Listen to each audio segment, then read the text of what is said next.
انا لسه واصل الكار بارك، الدنيا بتشتي عشان كده معايا الشمسيه.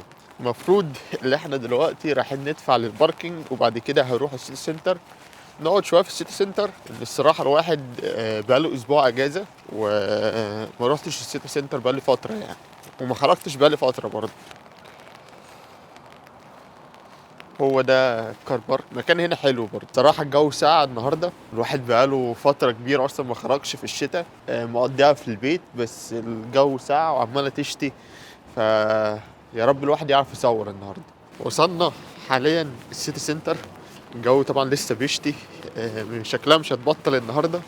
الجو ساقعة والدنيا مش عايزة تبطل تشتي، وشكل اليوم كده مش هنعرف نكمل الفيديو النهاردة. مش عارف الصراحة، الجو ساقعة فعلا وداية متلجة. أنا ماسك الشمسية بالعافية، بس المدينة دي حلوة. دي طبعا مش المدينة برضه اللي أنا ساكن فيها، دي مدينة جنب مني، هبقى أعمل عنها فيديو بقى مرة تانية. بس الجو تلج طبعا، الواحد جعان، والمطاعم هنا بتفتح من الساعة 11 الساعة 12، مش عارف ليه الصراحة، بس بيفتحوا متأخر يعني. مشكلة الشتاء بقى، لو عايز تقعد شوية في أي جنينة ولا حاجة هتلاقي الكراسي كلها مبلولة، فحرفيا مش هتعرف تقعد في أي حتة. لازم تقعد بقى يا في كوفي شوب يا في مطعم، بس عشان تقعد في مكان زي ده. طبعا المكان هنا جميل جدا زي ما انتم شايفين، وفي اشجار هنا شكلها حلو، فالمكان هنا الصراحه جميل جدا، بس مش هتعرف تقعد والدنيا بتشتي وسقعان. فانت مش عارف بقى تعمل ايه، هتروح بقى كوفي شوب تقعد لك شويه، او تدخل في محلات الهدوم تلف لك شويه هناك عشان تتدفى لغايه بقى ما الشمس تطلع. ده لو طلعت بقى النهارده، من ساعه ما طلعت من البيت والدنيا بتشتي ما وقفتش، بسم الله ما شاء الله يعني.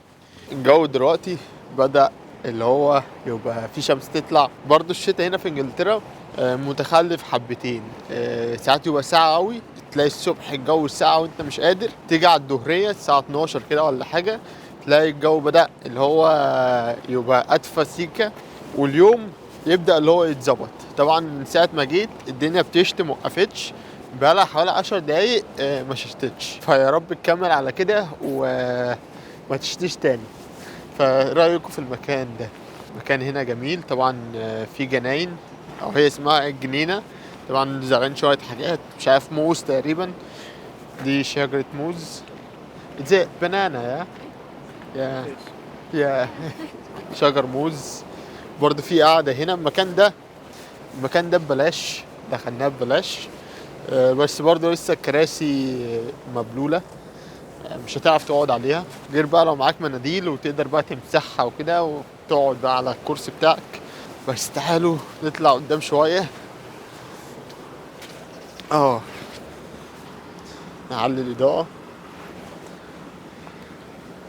شايفين المكان ده؟ تخيل انت بقى ساكن في بيت من البيوت دي وبيتك بيطل على المنظر ده. والله يا جماعة راحة نفسية بنت لذينة. انا عن نفسي ما بحبش الاماكن اللي فيها زرع كتير، بس لو مكان زي ده انا عادي بالنسبه لي، مفيش اي مشكله. بس اللي انت تعيش بقى في غابات والكلام ده كله انا بالنسبه لي صعب جدا. المشكله الواحد عايز يقعد ويرتاح، بس الكراسي كلها مبلوله، هنضطر نمشي. هو في كافيه برضه جوه هوريه لكم، بس احنا مش هنقعد في الكافيه. هروح اشرب بقى في البيت لان انا اصلا 10 دقايق ومروح. فتعالوا اوريكم الكافيه من جوه. ده الكافيه من جوه، طبعا الكريسماس واشجار الكريسماس والزينه بتاعتهم معلقينها. فالكافيه هنا جميل جدا. هو في مكان تاني تحت،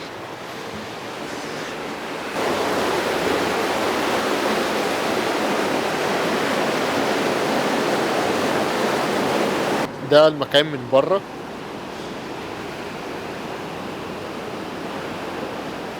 فالمكان الصراحة شكله حلو، هي أصلا المدينة كلها شكلها حلو، مدينة أثرية وطراز قديم. فالمدينة الصراحة شكلها جميل جدا، مناخيرك بقى بتفضل تسيل كده في الساعة دي، ما بتبقاش حاسس بيها أصلا.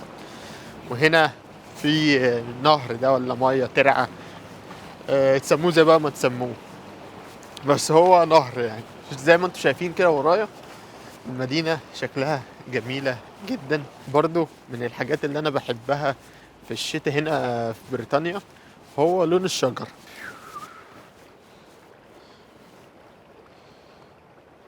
شكل البيوت هنا برضو تحفة، جميل جدا، تحس نفسك في فيلم أجنبي قديم.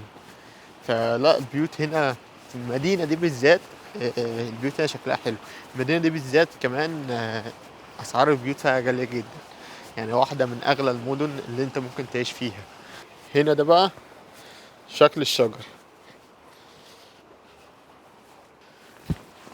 أنا بحب أنا بحب الزرع أو الشجر لما يبقى لونه أصفر. يعني شايفين الشجرة اللي ورايا دي، أنا لسه واخد بالي منها دلوقتي وأنا ببص في الفيديو. شكل الشجرة دي تحفة. وبرضو البيوت اللي هنا شكلها تحفة. ربنا يكرمنا ببيت زي ده. الساعة دلوقتي 43 دقيقة، الدنيا مغيمة خلاص، المغرب الساعة 4 وتلت، فاليوم قصير جدا، فما بتلحقش تعمل أي حاجة. احنا حاليا رايحين على السيتي سنتر، فيلا بينا. الساعة دلوقتي 5 والدنيا ضلمة جدا. النهاردة كمان يوم السبت، فالدنيا زحمة جدا في السيتي سنتر. وده الكريسماس ماركت، في أكل ومشروبات، في كل حاجة، وفي ملاهي للأطفال، في ملاهي، وفي حاجة كده شبه لندن آي، في بتاع بتطير فوق هنا. ففي هنا ملاهي برضه في السيتي سنتر. النهارده يوم السبت، فالناس كلها بره. طبعا الحاجات دي كلها عشان الكريسماس، والدنيا ضلمه، فاحنا جايين عند الكشاف عشان ينور لنا. بس يعني في حاجات حلوه بالليل في الكريسماس في انجلترا. من الحاجات المهمه في الشتاء هي البتاعه دي زي بتاعه بتنشر عليها الهدوم، بس بالكهرباء. ودي مهمة علشان الدنيا بتبقى ساقعة في البيت، او الدنيا بتبقى ساقعة عموما بره البيت وجوه البيت. يمكن جوه البيت بيبقى ادفى من بره، بس الهدوم ما بتنشفش. الهدوم ممكن تفضل يومين 3 لسه ما نشفتش. فانا كنت صراحة مكسل اجيب البتاعة دي، بس فاضطريت ان انا اجيب البتاعة دي. وده عيب الشتاء بقى هنا، ده عيب من عيب الشتاء. تعالى نطلع بره الجنينة. زي ما انتوا كده شايفين الجو لسه مجيم، الساعة 2:30، فالعصر لسه مأذن من نص ساعة. الجو الساعة لسه ما بدأش، هي يا دوبك بتدينا انذار، بتحذرنا. الجو الصراحة امبارح كان ساقع شوية، وغير كده العربية وانا رايح الشغل لقيتها متلجة. فدي حاجة من الحاجات اللي انا بكرهها، لما تلاقي العربية بتاعتك متلجة ولازم بقى تشيل التلج من عليها عشان تعرف تسوقها. والحوار ده بيبقى حوار رخم الصراحة، وانت بتبقى لسه صاحي اصلا ومش فايق، وبتروح تشيل تلج وايديك تتلج وانت تبقى سقعان، فحوار يعني رخم. بس لغاية دلوقتي الجو لسه حلو، الايام الجاية هتبقى ساعة اكتر، بس يعني الواحد اتعود عليها. بس برضه الجو بيبقى ساعة، ما تعرفش تعمل أي حاجة، ما تعرفش تخرج، ما تعرفش تعمل أي حاجة، تبقى كسلان اليوم كله. المهم احنا هننهي الفلوج على كده، فلو انت مش مشترك في القناة اشترك في القناة دلوقتي وسيب لايك، وإن شاء الله أشوفكم الفيديو الجاي. السلام عليكم.